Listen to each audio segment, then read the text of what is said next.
Hello everyone, क्या आपको इस शादी सीज़न में इनविटेशंस मिला? खैर, हमको तो दो दो मिला है, एक कज़न सिस्टर का और एक कज़न ब्रदर का।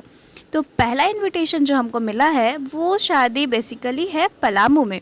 और आपको तो वहाँ का गर्मी पता ही होगा, कितना ज़्यादा वहाँ गर्मी पड़ता है। तो हम भी जा रहे हैं पलामू शादी अटेंड करने के लिए। तो पूरा रास्ता भर तो हमको सिर्फ जंगल ही जंगल दिखा है। और खैर कुछ दूर जाने के बाद हमको एक टाउन मिला था और उस जगह का नाम था हेरहंज। तो वहाँ पे हम कुरकुरे और माज़ा या स्लाइस भी लिए थे और फिर गाड़ी में पूरा अच्छे से फैमिली के साथ एंजॉय करते हुए जा रहे हैं।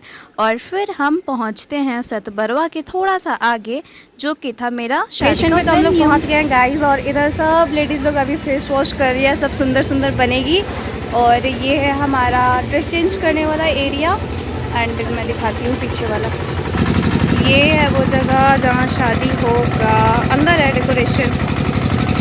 सतबरवा के थोड़ा सा आगे यहाँ शादी का जो लोकेशन था वो है।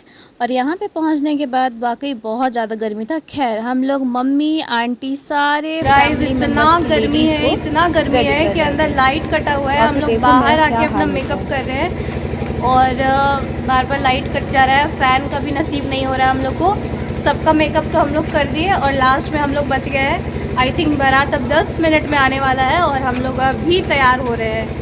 मेरे ये कलर का आईलाइनर लगा, देखो इधर ये बैठी है बाहर वाले एरिया में, इधर ये बैठी है काजल लगा रही है, इधर ये वेट कर रही है क्या होगा गाइस हमारा। और उधर सब बाहर लेडीज़ लोग बैठी हुई है, सब तैयार होके। हम लोग स्टिल ऐसे ही बैठे हैं। मिलते हैं तैयार होने के बाद।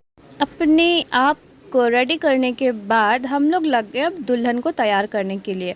और ये दुल्हन का हम लोग एक एक करके सब कुछ उनको पहना रहे हैं। उनका सारा ज्वेलरी जैसे कि पायल, चूड़ी, उनका मेकअप, सब कुछ हम ही लोग कर रहे थे। और करे भी क्यों ना, क्योंकि ये हमारे कज़न टीम की पहली सिस्टर का मैरिज था।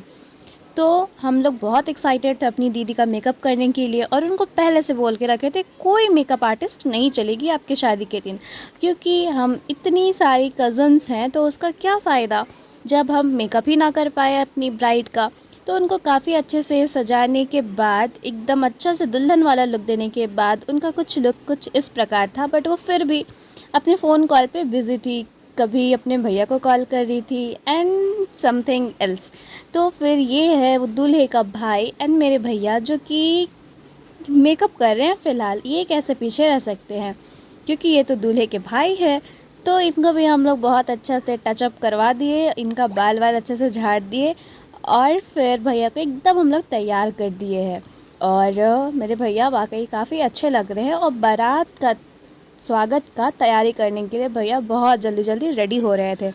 खैर अपना तो हम लोग दिखाएं ही नहीं। तो ये है बेसिकली मेरा पूरा लुक एंड मेरे कज़न टीम का लुक। तो हम लोग जल्दी से रेडी होने के बाद चले गए थे खाना खाने के लिए, क्योंकि उसके बाद हम लोग बहुत बिज़ी हो जाते। तो पहले हम खा रहे थे आइसक्रीम, जो कि बहुत अच्छा था। और फिर ये है मेरा डिनर प्लेट आज का, जिसमें बहुत सारा वैराइटीज़ है गाइस। और हम बहुत अच्छे से अपना डिनर कर लिए। फिर जयमाला जब हुआ मेरी दीदी का, तो हम थोड़ा सा वीडियो कैप्चर किए थे। और उसके बाद फिर इन लोग बैठ गए शादी के मंडप पे और सारा एक एक करके रिचुअल्स हो रहा था। तो हम उतना रिचुअल्स तो एक एक करके रिकॉर्ड नहीं किए थे, क्योंकि हम शादी को अच्छे से एंजॉय कर रहे थे। और ये जो मेन पार्ट है कन्यादान जब हो रहा था, तो हम अच्छे से इसको रिकॉर्ड किए ताकि हम अपने साइड का आपको शादी का नियम क्या क्या होता है वो दिखा सके। तो कन्यादान में बेसिकली ये होता है कि लड़की के पापा और मम्मी दोनों लड़की के हाथ पकड़ के उसमें शंख रखते हैं और भाई जो होता है वो शंख में पानी देता है। और साथ ही साथ जो दूल्हा होता है वो भी हाथ पकड़ा रहता है। तो कन्यादान होने के बाद ये हो रहा है 7 फेरा। तो हमारे घर तरफ पहले तो लावा भूंजा जाता है। तो वो लावा जो होता है वो शादी के दिन लड़की का भाई देता है। और लावा जब इन लोग दूल्हा दुल्हन को मिलता है तो सूप में मिलता है। और दूल्हा और दुल्हन जो होते हैं वो अग्निकुंड के चारों तरफ घूम घूम के उस लावा को फटकते हैं और फिर 7 बार घूमते हैं। कहीं कहीं लावा घूमते घूमते छिटाता है, कहीं कहीं एक ही जगह रुक के छिटाता है। तो शादी पूरी रात लगभग चली हम लोग भी काफ़ी थक गए थे तो हम लोग सो गए थे और फिर लगभग हम लोग वहाँ से सुबह चले थे और आधा रास्ता तो हम सोते सोते आए हैं गाइस, क्योंकि पूरा रात भर जगे थे तो हमको बहुत नींद आ रहा था।